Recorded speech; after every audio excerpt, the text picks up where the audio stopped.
Bonjour! Dans cette vidéo, nous allons réaliser les patrons de body mixte Malmo et Malaga qui sont disponibles du 1 mois au 4 ans. On va commencer par le body Malmo, qui est un body toute saison grâce à ses différentes options. On peut choisir les manches longues ou courtes. On propose une version à emmanchure américaine ou une version ouverte à l'épaule par une patte. Pour cette dernière, on peut s'amuser avec 4 options de col différents. Tout d'abord, la version col rond classique, que l'on n'a pas ici. Ensuite, une version avec un col montant plutôt pour l'hiver. Une version avec un volant à l'encolure.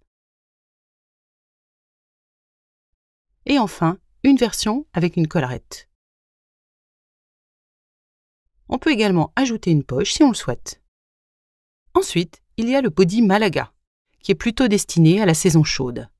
Il y a une version débardeur, forme Marcel, avec une ouverture épaule, à laquelle on peut ajouter une collerette. Il y a aussi une version débardeur à fines bretelles, avec des options de volant à l'encolure et à la taille. Et toujours une option poche poitrine à ajouter si on le souhaite. Le niveau de couture est intermédiaire. La difficulté n'est pas dans le montage même du body, mais plutôt dans les finitions au bord-côte ou biais élastique. Vous apprendrez à réaliser des finitions en bord-côte ou avec un biais élastiqué, coudre une patte épaule, une emmanchure américaine ou de fines bretelles, coudre une collerette et des volants.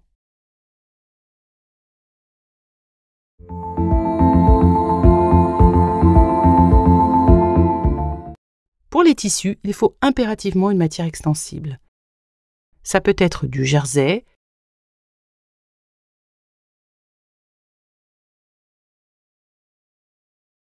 de l'interlock,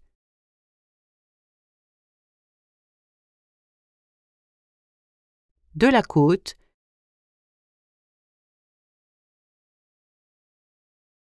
une maille plume-tige jacquard ou une maille pointelle. Plus le tissu est extensible, plus le body sera confortable. Il y a 2 finitions possibles pour les bodys. La première, la plus classique, est un bordage en bord-côte. L'autre est une finition avec un biais élastique. Je vais vous montrer les 2 finitions sur ces 2 bodys. Le rendu est différent, à vous de choisir ce que vous préférez, et aussi en fonction de ce que vous avez en stock chez vous. Il vous faudra de la toile fine thermocollante pour l'option patte-épaule. Et il vous faudra également des pressions pour l'entrejambe et l'option ouverture-épaule. On vous recommande vivement les pressions spéciales jersey en métal, évidées ou non, qui tiendront mieux sur le body que des pressions pleines en plastique. Et enfin, pour l'option body débardeur avec des finitions en bord-côte, il vous faudra un morceau de stabile-manche ou un ruban fin à coudre dans les bretelles pour les bloquer et éviter qu'elles ne s'étirent ou se déforment.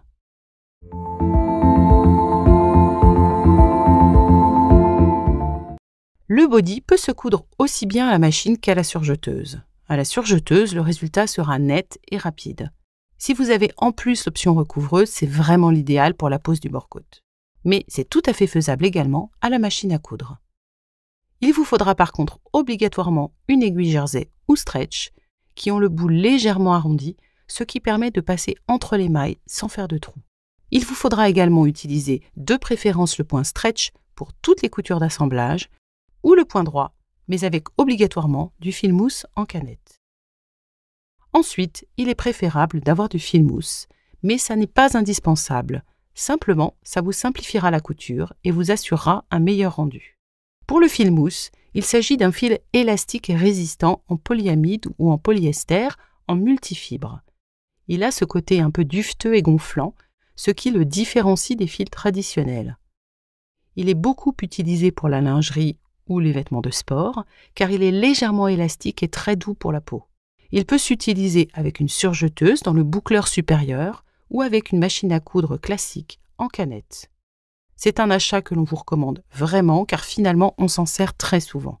Prenez les couleurs basiques, le blanc principalement, les crus ou le gris, et comme il ne s'utilise que dans les coutures intérieures du vêtement, il est peu visible. D'autre part, un pied double entraînement pour la machine à coudre peut être vraiment utile. Il permet un meilleur entraînement du tissu et ainsi évite que les tissus stretch ne se détendent. Ça peut être un pied spécifique à acheter ou bien cela peut être déjà intégré dans votre machine à coudre, comme pour notre modèle PFAF ici. Concernant la pose des bordures en bord-côte ou en biais élastique, il faut donner une légère tension au bord-côte et au biais élastique lors de la couture afin de légèrement resserrer le tissu pour qu'il se plaque contre la peau. L'enjeu est donc de trouver la bonne tension. On vous montre des échantillons avec différentes tensions ici, afin que vous puissiez vous rendre compte du rendu attendu.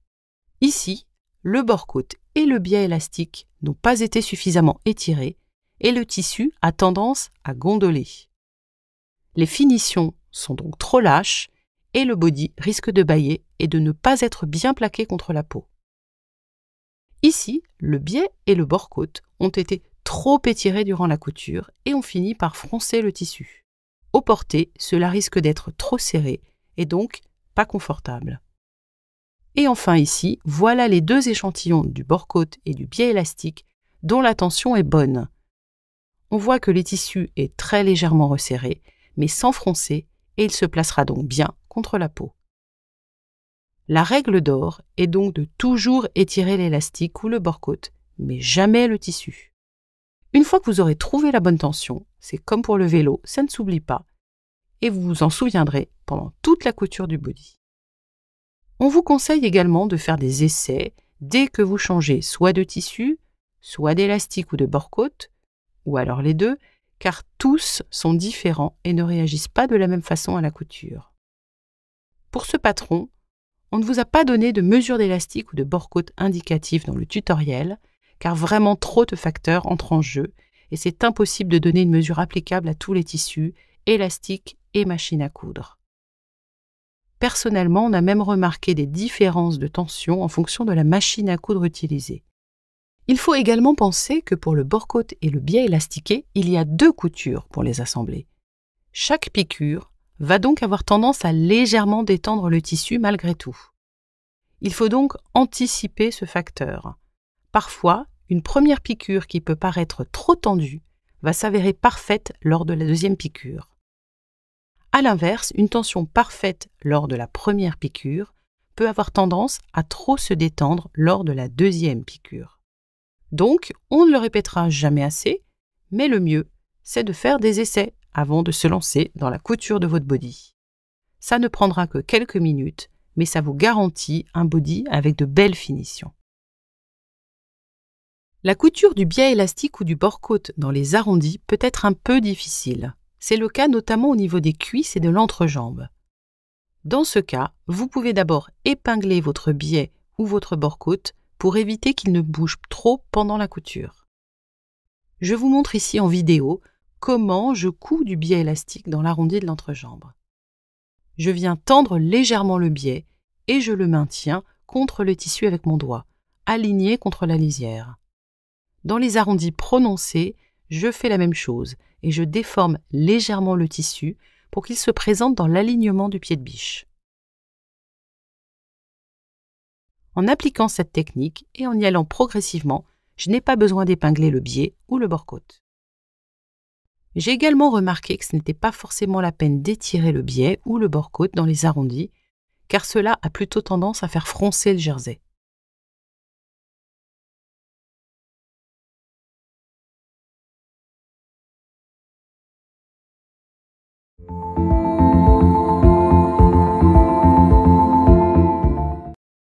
On a donc placé une aiguille jersey ou une aiguille stretch sur notre machine.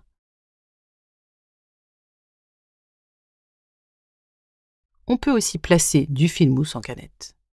Personnellement, on ne l'a pas fait ici, mais le point stretch est suffisant pour assurer l'élasticité. On a également mis le pied double entrèlement sur notre machine. Enfin, au niveau du point, on vous conseille d'utiliser le point stretch de la machine à coudre. On vous le montre ici. On a donc notre bande de bord-côte d'une largeur de 3 cm. C'est la largeur que l'on recommande pour une couture à 7 mm. Après, libre à vous d'agrandir ou de diminuer cette mesure en fonction du rendu souhaité. Par exemple, pour la pose du bord-côte aux cuisses et à l'entrejambe, on peut poser un bord-côte plus large pour être sûr que les pressions ne dépassent pas du bord-côte une fois cousu. On vient donc placer la bande en bord-côte endroit contre endroit sur la lisière de notre tissu, et ceci sans épingler car ce n'est pas la peine. On commence à piquer à 7 mm. On fait quelques points, puis on laisse l'aiguille plantée dans le tissu. À partir de là, on peut commencer à donner la tension au bord-côte. On étire le bord-côte, puis on vient le placer sur la lisière du tissu avec le doigt.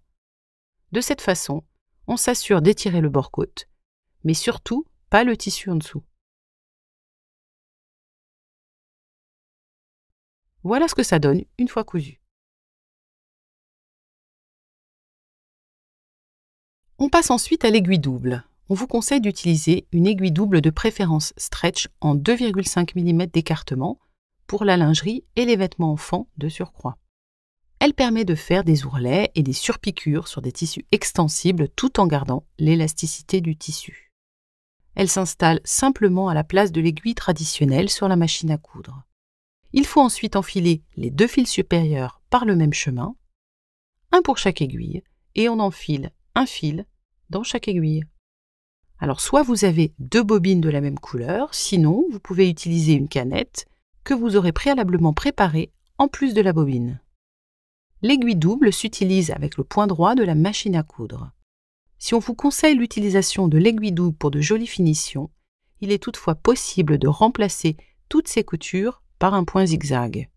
Le rendu sera peut-être un peu moins joli, mais vous garderez l'élasticité de votre tissu. On vient donc replier la bande en bord-côte sur l'envers de la pièce, à cheval sur la marge de couture. On peut épingler le début de la piqûre, mais ce n'est pas forcément la peine pour le reste, et on le mettra en place au fur et à mesure. On pique à ras de la bande à l'aiguille double. Il est important de ne pas étirer le tissu et le bord-côte lors de cette surpiqûre. Sinon, cela pourrait fausser la tension que l'on a donnée avant. On recoupe éventuellement le surplus sur l'envers. Et voilà, le bord-côte est posé avec une bonne tension.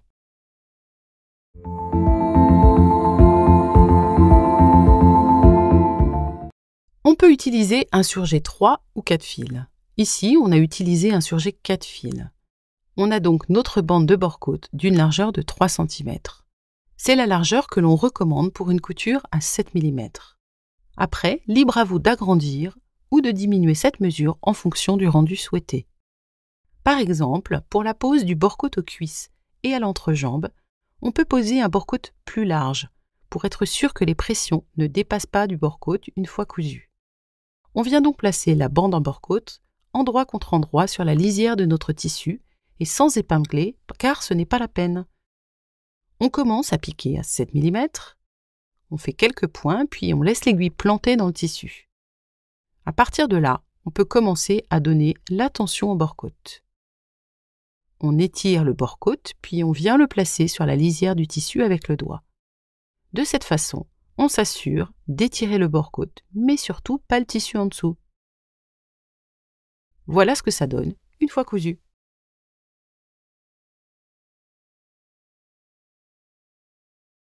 On passe ensuite à la recouvreuse. J'ai ici surjeté d'abord en fil contrastant pour que vous voyez bien les étapes. On vient donc replier la bande en bord-côte sur l'envers de la pièce, à cheval sur la marge de couture. On peut épingler ou faire un point d'arrêt au début de la piqûre, mais ce n'est pas forcément la peine pour le reste. On le mettra en place au fur et à mesure. On pique à ras de la bande à l'aiguille double en fait, puisqu'il y a 2 aiguilles sur la recouvreuse. Il est important de ne pas étirer le tissu et le bord-côte lors de cette surpiqûre, sinon cela pourrait fausser la tension que l'on a donnée avant. Et une dernière astuce, si votre surjeteuse a tendance à détendre quand même le bord-côte, car chaque surjeteuse réagit différemment, alors il suffira d'augmenter très légèrement le différentiel, par exemple sur 1,2, et de tester sur un morceau. Normalement, cela devrait suffire à éviter que le tissu ne se détende. On recoupe éventuellement le tissu sur l'envers, et grâce à la recouvreuse, le rendu est très propre sur l'envers. Et voilà, le bord-côte est posé avec une bonne tension. Je vous montre aussi un outil magique pour la pose du bordage en bord-côte. Je ne vais pas faire d'explications détaillées car tout le monde n'a pas ce pied spécial, mais il fait gagner tellement de temps que je voulais vous le montrer. Le bord-côte est donc posé en une seule piqûre et la tension est gérée automatiquement. Bon, on ne va pas se mentir, c'est un gain de temps énorme pour un rendu super précis. Voilà le résultat une fois cousu. Le rendu est vraiment impeccable et très rapide.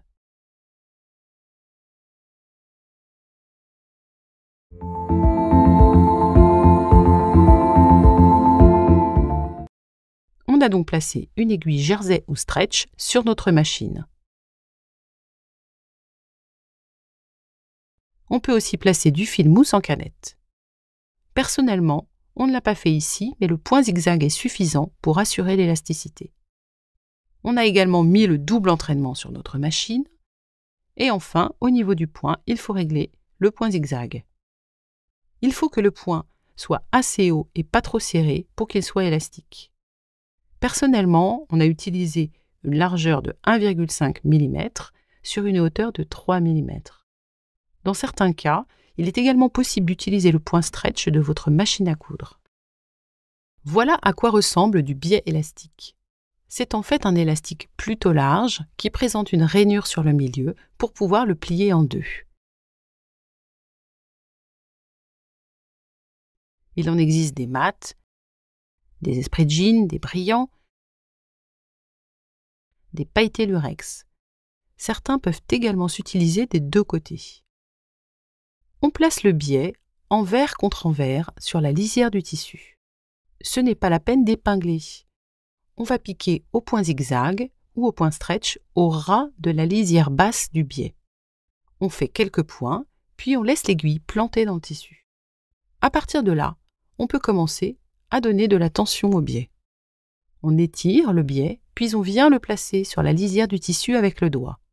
De cette façon, on s'assure d'étirer le biais, mais surtout pas le tissu en dessous. Voilà ce que ça donne une fois cousu. On recoupe les marges de couture au niveau de la pliure du biais. En théorie, on coupe pile à la pliure du biais. Dans la pratique, on s'est aperçu qu'il était beaucoup plus simple de recouper un peu plus pour s'assurer de ne pas avoir de surépaisseur. On replie ensuite le biais à cheval sur l'endroit et on pique au point zigzag ou au point stretch à ras du biais.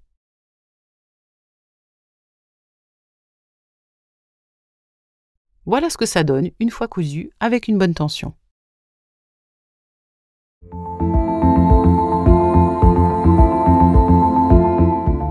Pour les options avec pattes de boutonnage, vous aurez besoin de réaliser des finitions aux extrémités des bords-côtes et du biais élastique. Je vous montre ici comment les réaliser. Je commence par le biais élastique. On a déjà réalisé la première piqûre et recoupé la marge de couture.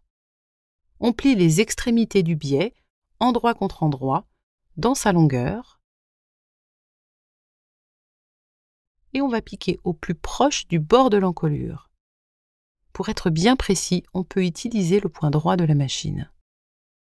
On réduit la marge de couture à 5 mm et on dégarnit les angles. On retourne ensuite l'extrémité du biais sur l'endroit. Il ne nous reste plus qu'à faire la seconde piqûre. Voilà ce que ça donne une fois fini.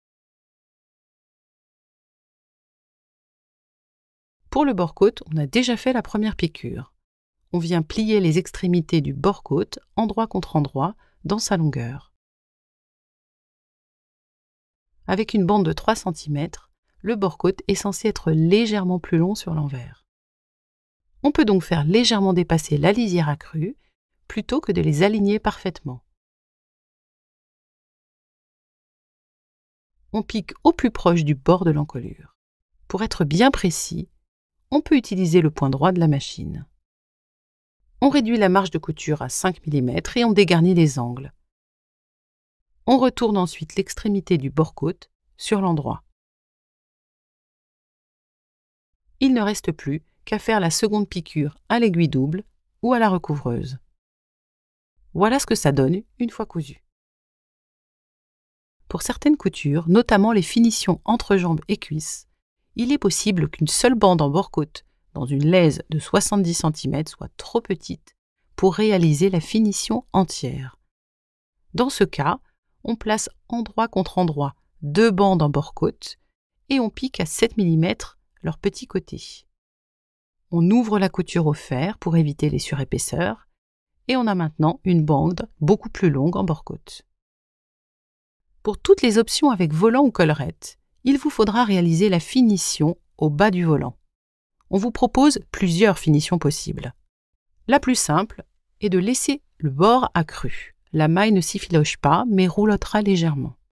Autre option est de réaliser un ourlet rouloté 3 fils à la surjeteuse, qui peut être remplacé par un point zigzag très serré à la machine à coudre classique, et au besoin de faire un second passage pour que ce soit bien couvrant. Cela permet d'imiter un ourlet rouloté à la surjeteuse. On pourrait aussi imaginer de réaliser un ourlet laitue en plaçant le différentiel de la surjeteuse sur 0,6 et en étirant le tissu pendant la couture. On peut aussi faire un ourlet tout fin, et ici, j'ai ajouté une dentelle décorative.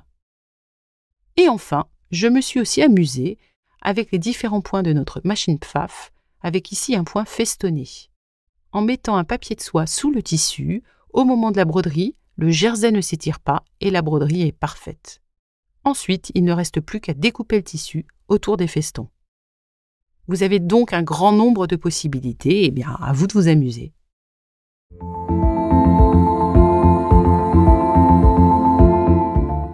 Les marges de couture de 7 mm sont comprises dans les patrons. En fonction de la finition choisie, il peut être nécessaire de recouper certaines marges de couture. Pour le biais élastique, il n'est pas nécessaire de recouper les marges. Pour le bord-côte, il faut recouper les marges de couture de 7 mm, comme indiqué sur le schéma dans le tutoriel. Pour l'option ouverture épaule, on entoile la patte épaule sur l'envers des devants et du dos, selon la ligne de pliure du patron. On surfile ou on surjette la lisière des pattes. On entoile également 4 rectangles au niveau des pressions sur le col montant.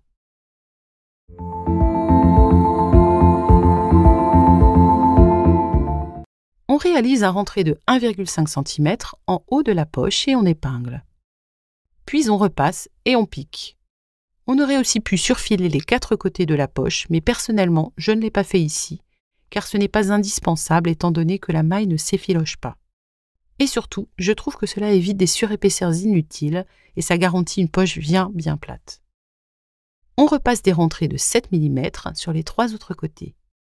On place la poche sur le devant, on épingle et on pique au plus près du bord. Coudre une poche en jersey, ce n'est pas le plus facile car il a tendance à se déformer et on prend donc son temps. Évidemment, on pourrait faire également une poche en popeline par exemple, si on a envie de quelque chose de contrastant.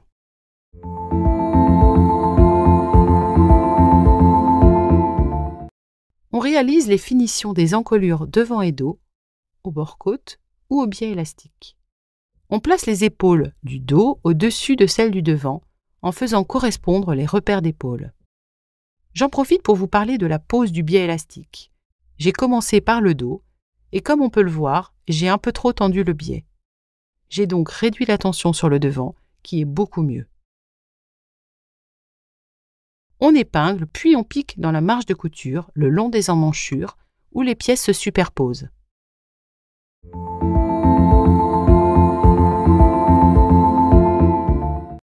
Le principe du col rond est le même pour le body Malmö ou Malaga, c'est-à-dire la version avec manche ou la version débardeur. Je vous montre ici sur la version Malaga sans manche. On va plier envers contre envers les pattes épaules devant et dos, selon le repère de pliure, et on va piquer dans la marge de couture pour tenir en place. On place endroit contre endroit le devant et le dos, et on épingle l'épaule droite au porté, celle sans la patte de boutonnage. On va piquer à 7 mm. On réalise les finitions de l'encolure au bord-côte ou au biais élastique. Ici, j'ai choisi du bord-côte.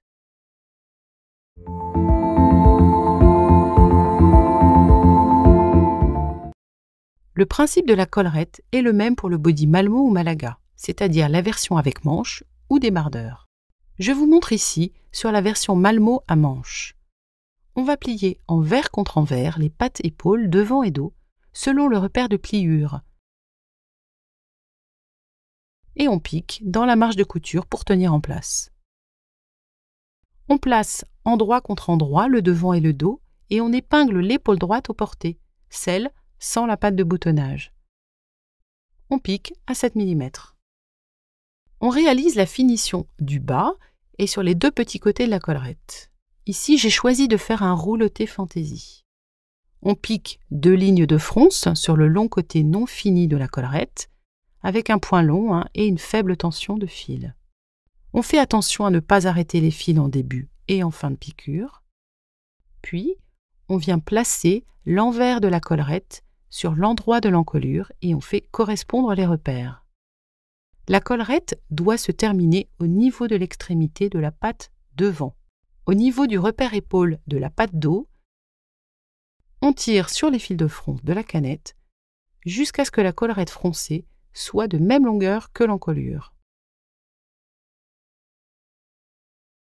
Je fais un 8 avec mes fils de fronce autour de l'épingle pour bloquer les fils et ainsi bien répartir mes fronces.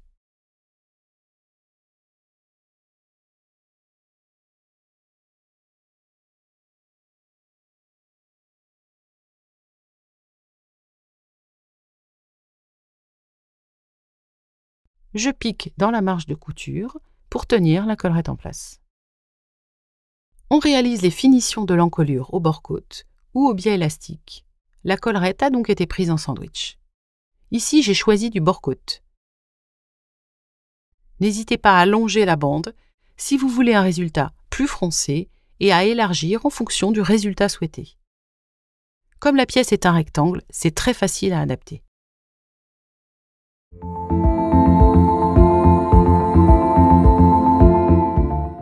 On place endroit contre endroit le devant et le dos et on épingle l'épaule droite au porté, celle sans la patte de boutonnage.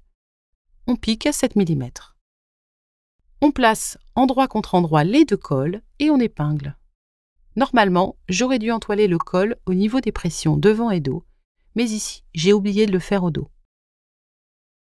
Je pique à 7 mm les deux petits côtés ainsi que la lisière supérieure, c'est-à-dire celle sans repère. On dégarnit les angles. On retourne le col sur l'endroit et on repasse soigneusement. On épingle endroit contre endroit le col sur l'encolure en faisant correspondre les repères. Le col doit se terminer au niveau des repères de pliure des pattes devant et dos.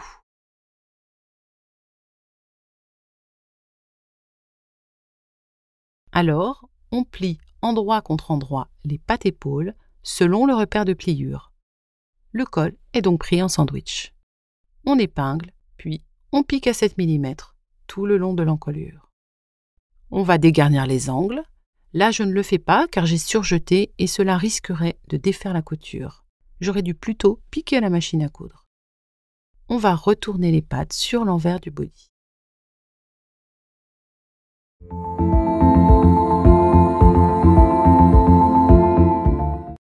On place endroit contre endroit le devant et le dos et on pique à 7 mm l'épaule droite au porté, celle sans la patte de boutonnage. Le volant est prévu pour être plié en deux et donc évitez de faire un ourlet en haut. Si vous préférez ou si votre tissu est un peu épais, vous pouvez choisir de couper la pièce volant de moitié et de réaliser un ourlet en haut. On va plier endroit contre endroit dans sa longueur le volant-col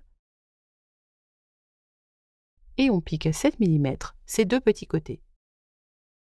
On dégarnit les angles.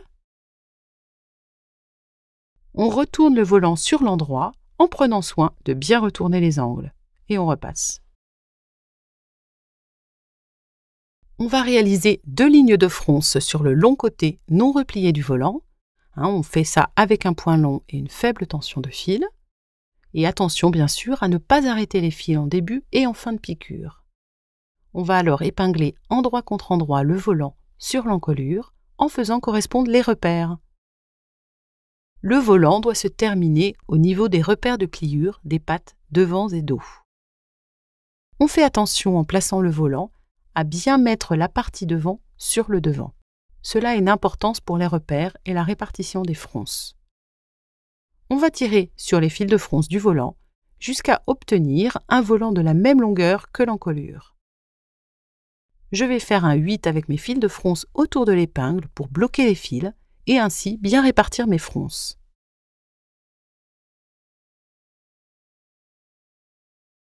On va plier endroit contre endroit les pattes épaules selon le repère de pliure et donc le volant est pris en sandwich.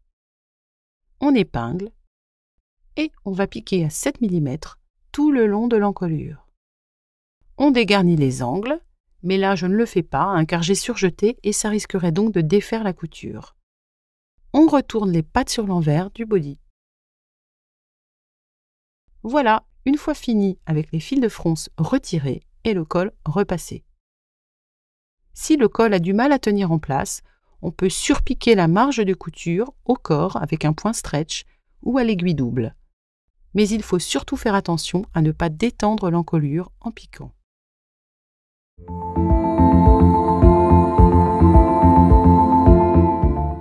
On peut ajouter un volant optionnel à l'encolure. On commence par réaliser la finition du bas du volant. Ici, j'ai choisi de le laisser accru. Ensuite, on divise le long côté non fini du volant en 4 parties égales et on marque par des épingles. On fait de même à l'encolure devant. On réalise 2 lignes de fronce sur le long côté non fini du volant, avec un point long et une faible tension de fil. Et bien sûr, attention à ne pas arrêter les fils en début et en fin de piqûre. On va placer l'envers du volant sur l'endroit de l'encolure devant et on va faire correspondre les épingles. Ensuite, je tire sur les fils de fronce de la canette jusqu'à ce que le volant froncé soit de même longueur que l'encolure. Je fais un 8 avec mes fils de fronce autour de l'épingle pour bloquer les fils et ainsi bien répartir mes fronces. Je pique dans la marge de couture pour tenir le volant en place. On réalise les finitions des encolures devant et dos. Pour le devant, le volant est donc pris en sandwich. On passe ensuite aux bretelles. On place le devant et le dos face à face et on commence à positionner soit le biais élastique, soit le bord-côte. Ici, c'est le bord-côte que j'ai choisi. Donc on va commencer à épingler sur le dos, puis on laisse la longueur X qui est donnée dans le tableau du tutoriel en fonction des âges. Il faut savoir que malgré tout, en la cousant, la bretelle va s'étirer d'environ 1 cm. On vous a donc donné dans le tutoriel les mesures de bretelle, moins 1 cm. Et finalement, on termine l'épinglage sur l'emmanchure devant. Pour le bord-côte, il y a un élément en plus qu'il ne faut pas oublier. Il faut ajouter un morceau de stabile-manche ou un ruban fin dans la bretelle au moment de la surpiqûre à l'aiguille double.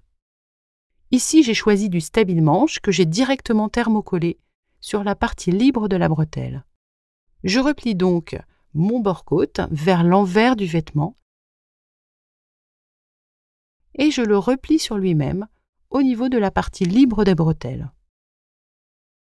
Je vous montre la différence entre une bretelle avec ou sans stabile-manche.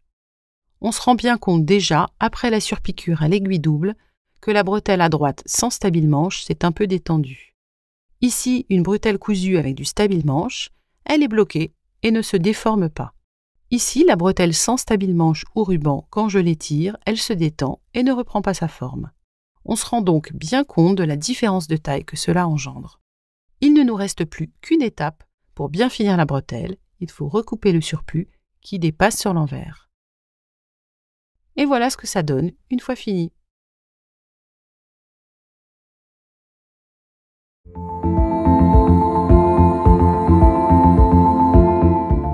Cette étape est seulement pour le body Malmö avec manche donc, et ouverture épaule. On place l'épaule du devant au-dessus de l'épaule dos en faisant correspondre la patte devant avec le repère épaule du dos. Les pattes sont donc superposées. On épingle et on pique dans la marge de couture au niveau de l'emmanchure pour tenir en place. On réalise les finitions des bas de manches courtes ou longues au bord-côte ou au biais élastique. On place endroit contre endroit la manche le long de l'emmanchure.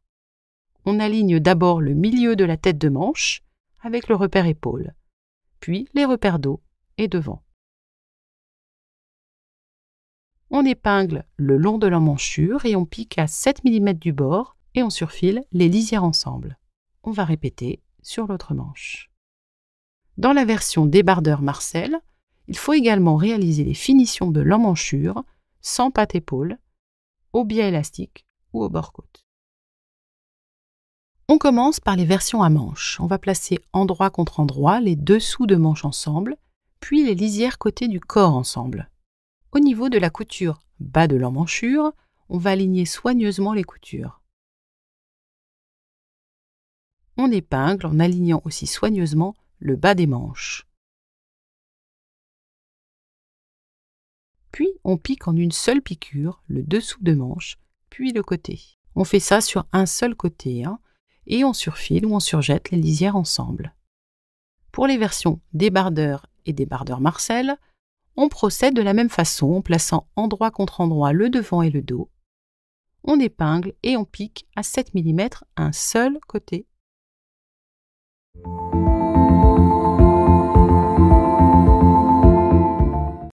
On réalise les finitions des cuisses et de l'entrejambe au bord-côte ou au biais élastique. On va placer endroit contre endroit les dessous de manches ensemble, puis les lisières côté du corps ensemble. Au niveau de la couture bas de l'emmanchure, on va aligner soigneusement les coutures. On épingle en alignant aussi soigneusement les bas de manches et les cuisses. Puis, on pique à 7 mm en une seule piqûre le dessous des manches, puis le côté sur le second côté.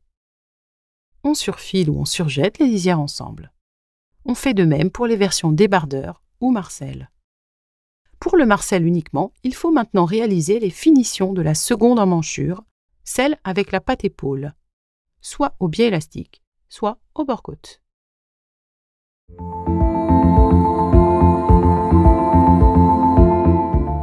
Pour l'option volant à la taille, on commence par réaliser la finition au bas des 3 volants. Ici, j'ai choisi de le faire accru car c'est une matière de maillot de bain qui ne s'effiloche pas. On va plier endroit contre endroit le volant dans sa longueur, on épingle et on pique à 7 mm son petit côté. On ouvre la couture au fer et on repasse un rentré de 7 mm sur le long côté non fini de chaque volant. Ici, je ne repasse pas, mais j'épingle plutôt. C'est préférable pour la matière de maillot de bain. On divise le long côté non fini du volant en 4 parties égales et on marque par des épingles. On va réaliser 2 lignes de fronce sur le long côté non fini des volants avec un point long et une faible tension de fil. Alors évidemment, attention à ne pas arrêter les fils en début et en fin de piqûre. On commence par le volant du bas. On va enfiler le corps dans le volant, endroit du corps contre envers du volant, en plaçant le volant le long de la ligne indiquée sur le patron. Ici, je l'ai tracé avec un stylo friction, mais en vérifiant bien avant qu'il partait avec la chaleur.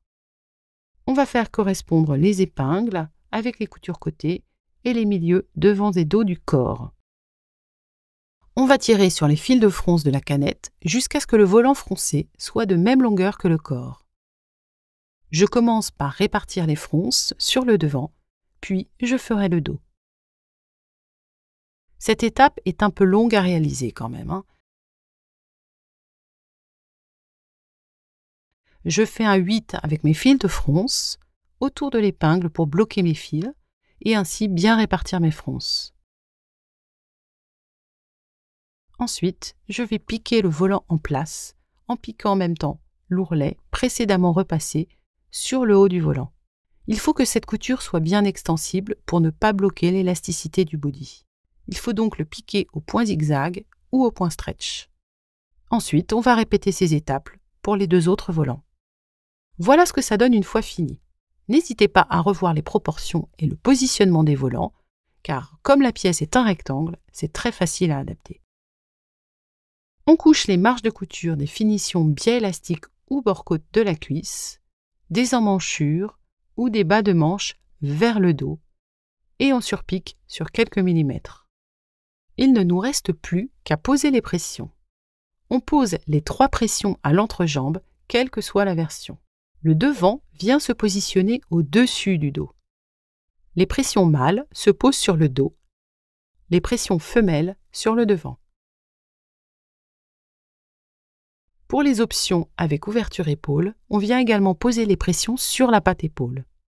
Le devant vient se positionner au-dessus du dos. Les pressions mâles se posent sur le dos, les pressions femelles sur le devant. En cas d'option col montant, on va poser également la 3e pression sur le col.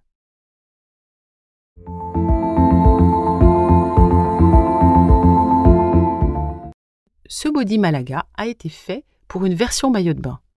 Il a été cousu dans une matière de maillot de bain et on a également choisi de le doubler avec une doublure spéciale maillot de bain. Ces 2 matières spécifiques sont disponibles sur le site d'Ecati. Au niveau des finitions, elles sont légèrement différentes pour s'adapter au maillot de bain. Les bordures en bord-côte ou biais élastiques ont été remplacées par des finitions avec un élastique laminette. On vous invite donc à visionner la vidéo de montage du patron de maillot de bain Paulette, où toutes les techniques spécifiques sont détaillées, notamment la pose de la laminette. Le montage est un peu différent, mais je vous le détaille rapidement ici. On commence par la couture d'encolure, devant et dos. On a cousu endroit contre endroit le tissu extérieur et la doublure, en prenant la laminette dans la marge de couture. On passe ensuite aux bretelles, que l'on coud de la même façon que le bord-côte, mais en prenant de la laminette dans la marge de couture. On assemble ensuite endroit contre endroit les côtés, en prenant le tissu extérieur et la doublure. On pose la laminette aux cuisses et à l'entrejambe de la même façon que pour la culotte Paulette.